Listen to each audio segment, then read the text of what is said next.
sorry, it's because there are people online. Then you will see the results that is a cumulative runoff, and then after 5 years, there is almost double of the runoff with Rosmarinus officinalis and Lulex parviflorus than in the Pistacia lentiscus and Quercus coccifera. And the same trend, even more clear, is when you show the soil erosion. It is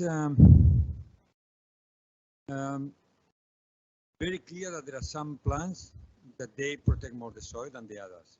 In this case, are the two ones that are sprouters.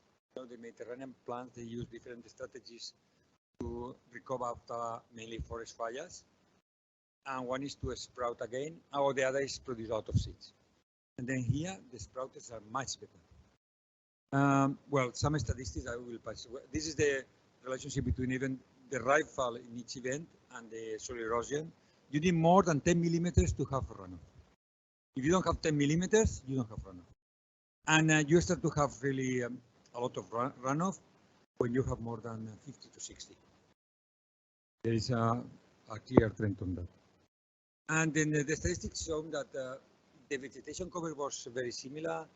The litter cover was similar. Then there was not really differences, but we found differences in the runoff and the erosion in these two type of species, the sprouters and the seeders. And we don't know why exactly, because if the cover is similar, usually the cover is what determines the soil erosion. Okay? Probably the key question is the water repellency, because some plants produce more water repellent soils than the others. And we suspect that is the water repellency that produces especially Rosmarinus officinalis. Then our conclusions are after 5 years, 80% of the total runoff came in 10 rainfall events. Then 2 events per year, more or less, explain almost everything. In soil losses, in the soil erosion, 10 events, 10 rainfall events out of the 150 that we measured determine almost 92% of the runoff and the soil erosion. Then if you study this in other research areas, pay attention to the big thunderstorms, the periods with a lot of rainfall, because the other ones, they produce almost nothing. Well, and what we found is that the Quercus and Pistacia produce much more runoff and sediments than Ulex parviflorus, okay? Then, if you want to restore your land and you promote the use of sprouters like Quercus coccifera and Pistacia lentiscus, you reduce the amount of sediments and the amount of runoff delivered. Meanwhile, if you recover the other 2 plants, which are the seeders, then you. And now is the key question. If you have less water in the runoff, you also have less water available for the humans. Then now is a question of that the politicians, the stakeholders, we as a scientists are part of the stakeholders, we decide. It depends which plants you recover, you have more or less erosion. This is one image of the study area a few years before we started the experiment. You can see how the sprouters work. These are, in my opinion, the key plants in the Mediterranean to maintain the soil and reduce soil. These are the ones that we need to promote. But then as much vegetation we have, less water will be available in the rivers and the reservoirs. I finished with this. It's very clear, my experiments take a lot of time, a lot of measurements, almost 2 visits per week along the year to take the samples, to bring to the laboratory. But the final conclusion is very clear. If you have these plants, you have double soil erosion than you have these ones, even that it looks the same. We need to do more research to see why it's like that. Thank you.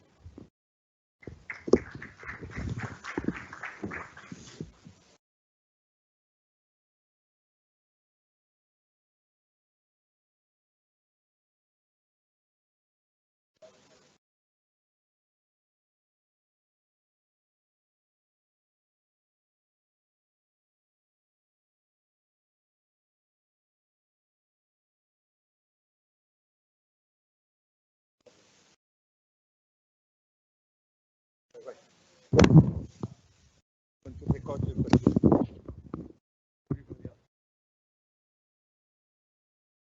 For your presentation, a short question. Did you plant those species or are they spontaneous?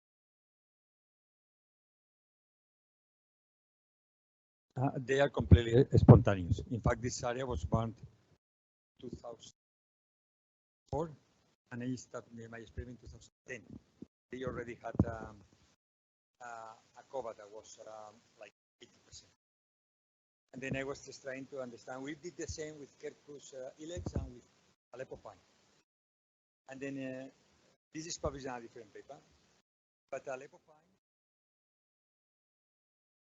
even a lot of much more runoff. And what my last slide, let's change it. We're showing you the treatment that some foresters use in Spain. They cut the shrublands, plant Aleppo pine. Then sometimes we are focused on producing more wood, more timber, while I think we need to start to think about soil and water. This is because our research goes in this direction. Not only how much biomass is produced, also which is the services that biomass gives to us.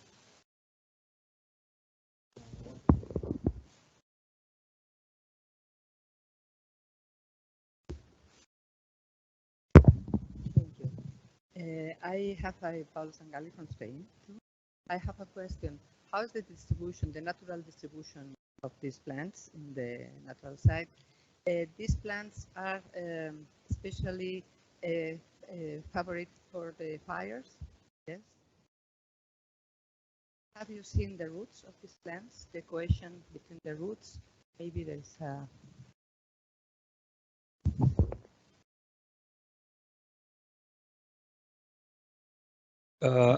One thing that we need to do is when we make the question, we need to tell our names, because then the audience and the people at home will know who we are. Okay, sorry.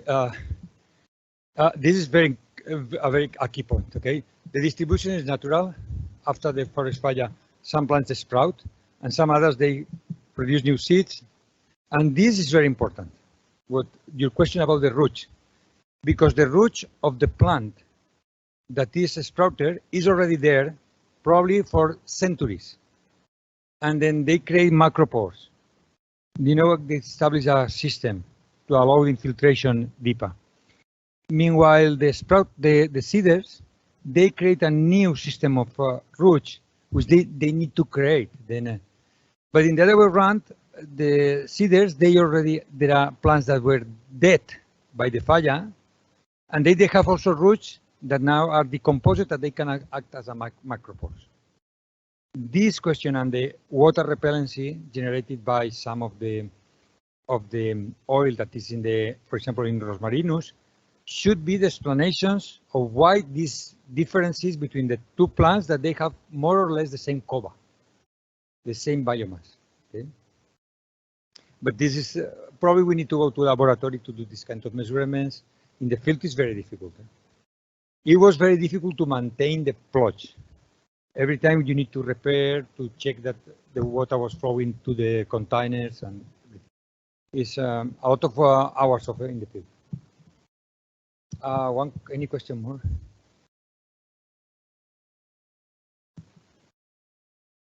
Can I see the last picture of my presentation? Only if it's possible. This one, and just pass to the last one. If you have seen, now we were comparing and we did not pay attention to the numbers, but the runoff was very low and the amount of sediments was very low. Then the scrublands, what is called matorral in Spanish, the maquia, is very sustainable. We don't need to afforest this because it's high biodiversity in fauna and flora, is controlling the soil erosion. If you have a scrubland, a maquia, you don't have erosion. Well, you have some sediments that flow. This is a very small plot. Some of the sediments that move from the plot, they will be collected in other parts of the landscape, okay? Then, but if you see this is it's very representative what we do in the Mediterranean. We cut the shrub to plant Aleppo pine. Also, my talk is to claim that this should be not done. Okay. Okay. Okay, as the technical problems are still unsolved, so the people can follow us, but we have two online presenters, the last two ones, later one, so we are still struggling to let them in that they can present. But they can follow us. So we will continue now with the second presentation by Jesus. And from the University of Extremadura. And well, where is it?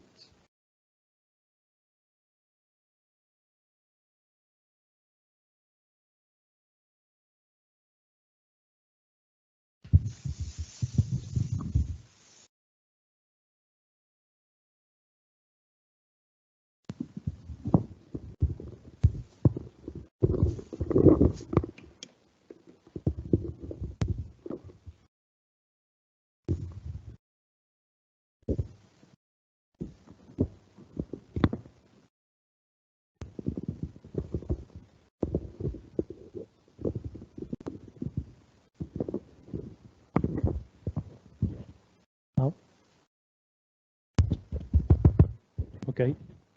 Hi, good morning, everyone. My name is Jesus Barrena.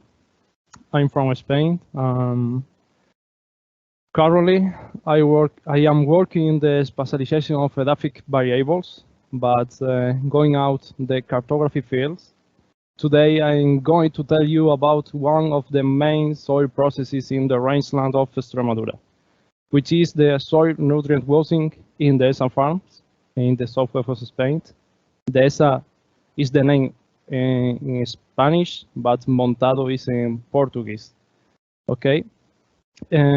Before to continue, I would like to thank to the whole organizing committee for holding this congress once again, and also thanks to my co-workers for helping me to this work.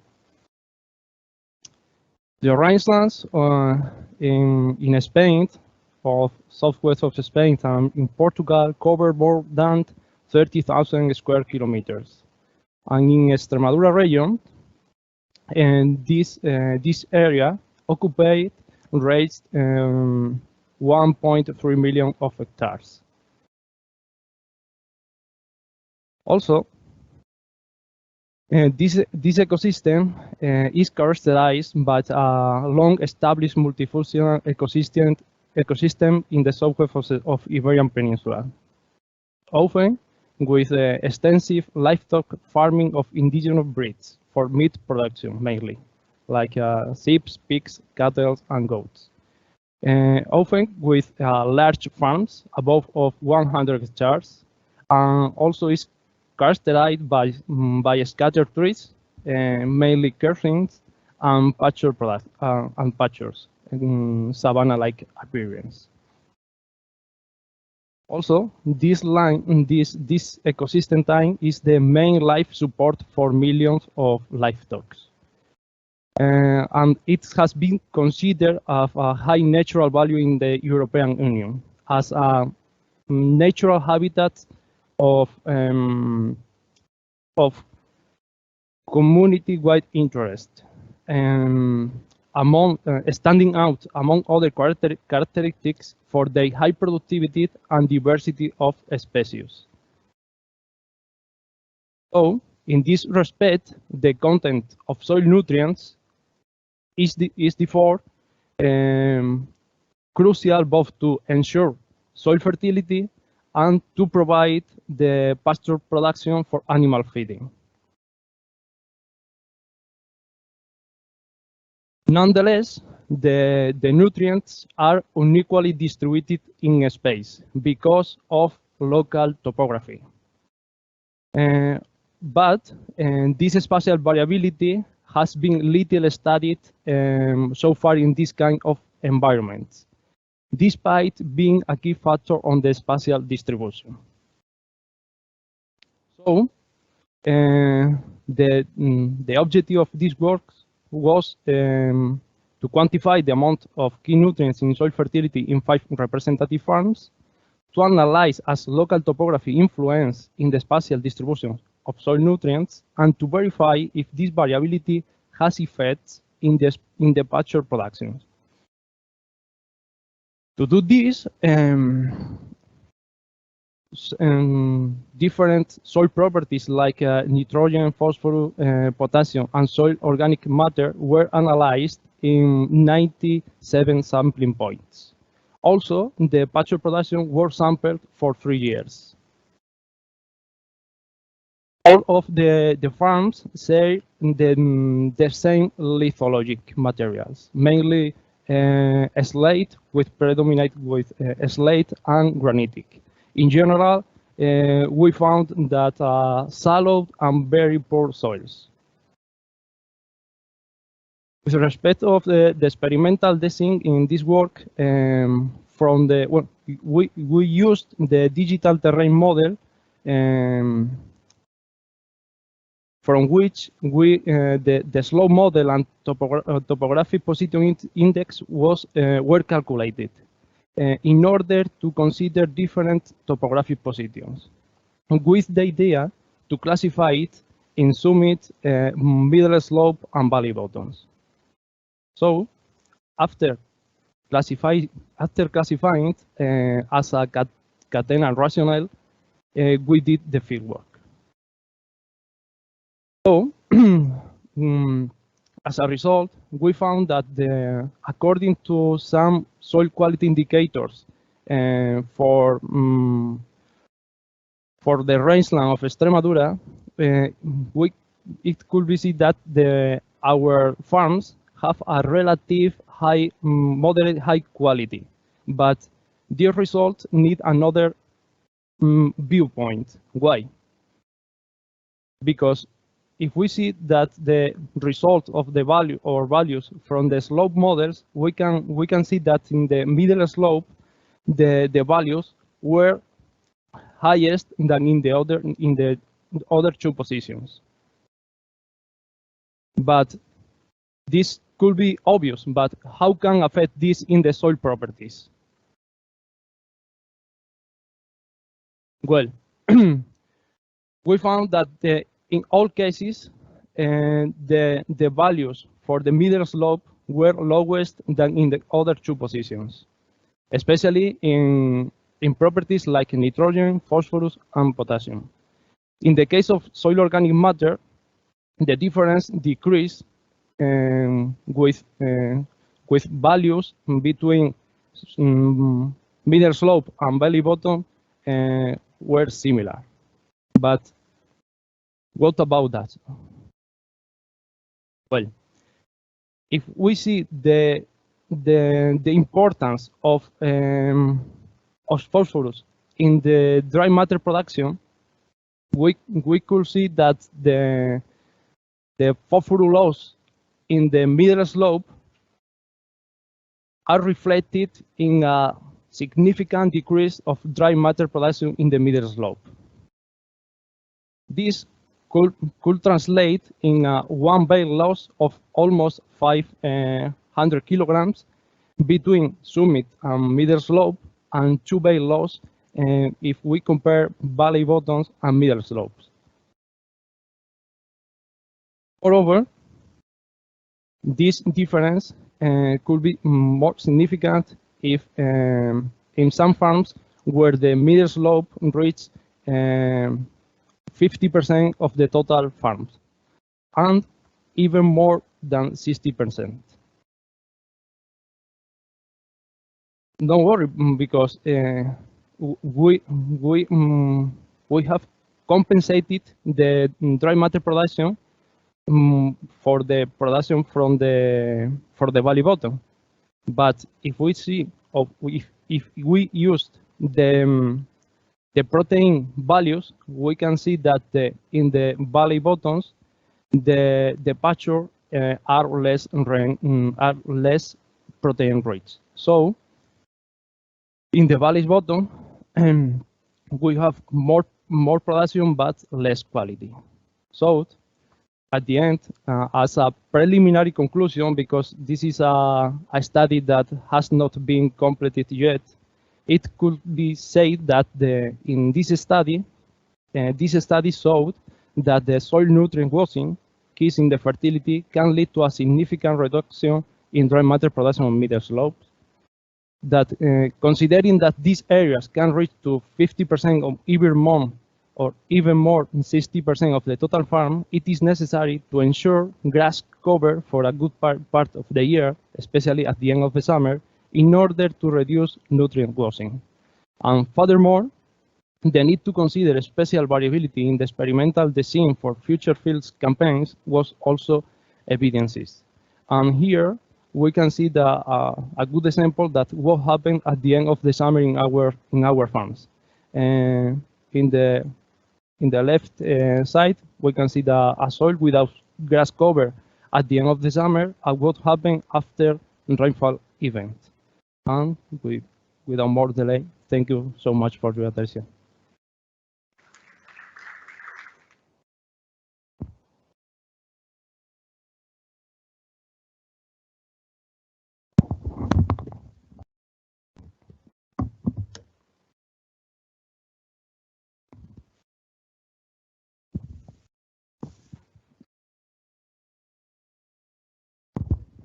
Thank you. When you talk about grass cover, how do you think that they can be managed? Do you think that competition with water and tree crops can exist, for example?